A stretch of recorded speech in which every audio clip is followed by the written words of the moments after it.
Niso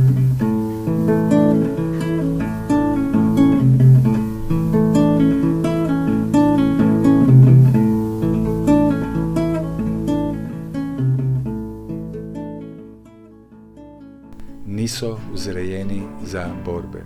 Da pridemo do našega današnjega modernega bull terrierja, moramo povedati dve zgodbi. Eno o človeku in drugo o času. Danes imamo okoli 400 pasjih pasem, večina teh je nastala v zadnjih slabih 300 letih z dolgoletno selekcijo različnih rejcev.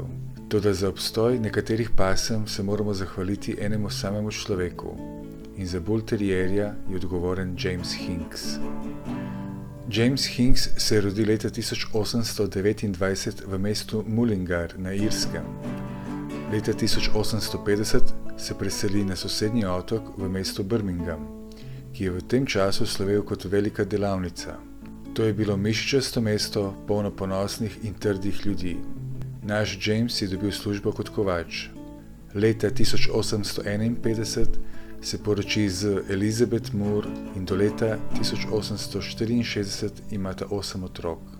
Okoli leta 1853 James začne mešetariti s preprodajo živali za gospodo in plemstvo, kot so ptiči in zajci, in se registrira kot trgovec ter začne z lastno vzrejo ptičev.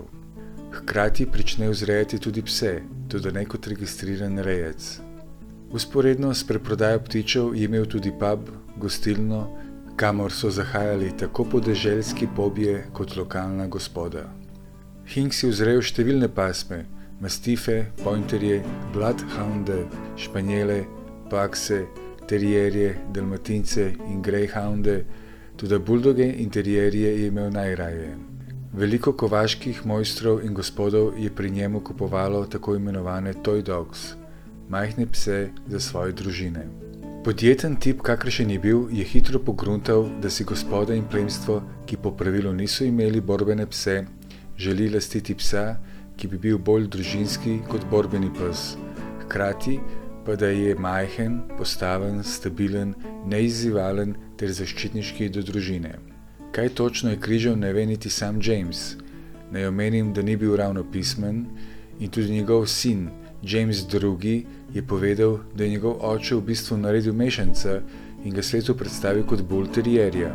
Povedal pa je, da je v osnovni miks vključil dalmatinca, buldoga in zdaj izumrlega belega angleškega terierja. Veliko poznavalcev se strinja, da je moral dodati še kaj drugega, kot so greyhound, borzoj, border collie in španski pointer. Rezultat je bil beli pes, katerega je James Hinks poimenoval Beli kavalir. V belem kavalirju vidimo veliko današnjega bull terrierja. Dolge ravne noge, dolg in izrazit vrat, globok prsni koš ter podolgovata glava. V bistvu se današnji bull terrier od Hinksovega razlikuje samo v prehodu med očmi in nosom, katerega današnji bull terrierji nimajo, Hinksov pa ga je imel. Ne samo gospodje, tudi dame so si lastile to novo pasmo kot zvestega spremljevalca in beli kavalir je bil znan tudi pod vzdevkom gentlemanov spremljevalec. Po leti 1862 je James že sodeloval na pasji razstavi kot sodnik. V naslednjem desetletju je sodeloval s svojimi belimi kavalirji na več kot 80 pasjih razstavah po celi Angliji, kar je logistični dosežek v tistem času, glede na stanje cest, ki so bile zbita zemlja in v angleški klimi blatna. Po letu 1870 je James Hinks prenehal hoditi na pasje razstave ter se posvetil svoji gostilni ter družini. Linija njegovih belih kavalirjev je zdaj že dodobra ustaljena.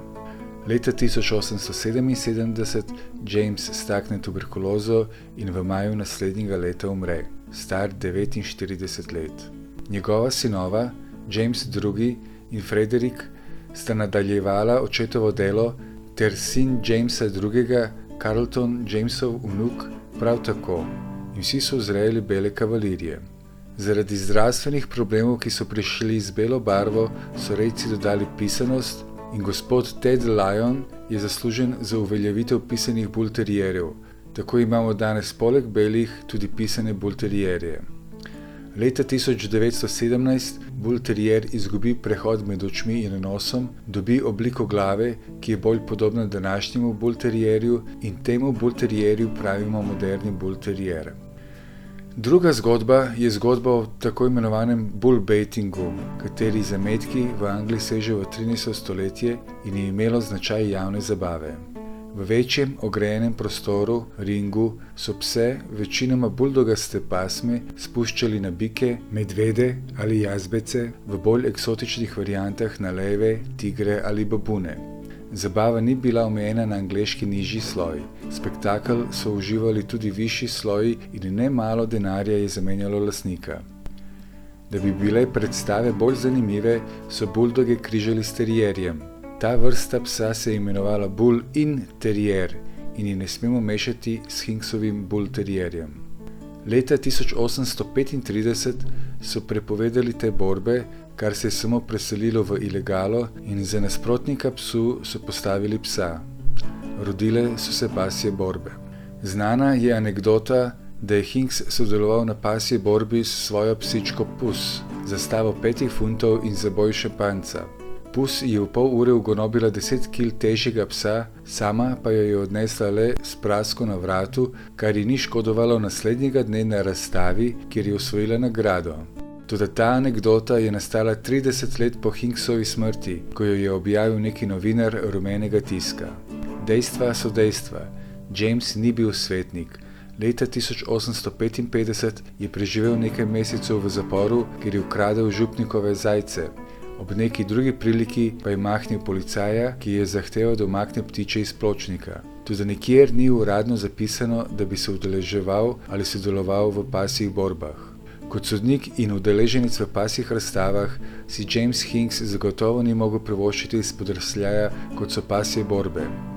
Leta 1864 je vodilna kinološka avtoriteta tistega časa John Henry Walsh, bolj znan pod vzdevkom Stonehenge, povedal sledeče o belih kavalirijih. Čeprav vas zamika, toda zagotovo niso vzrejeni za borbe.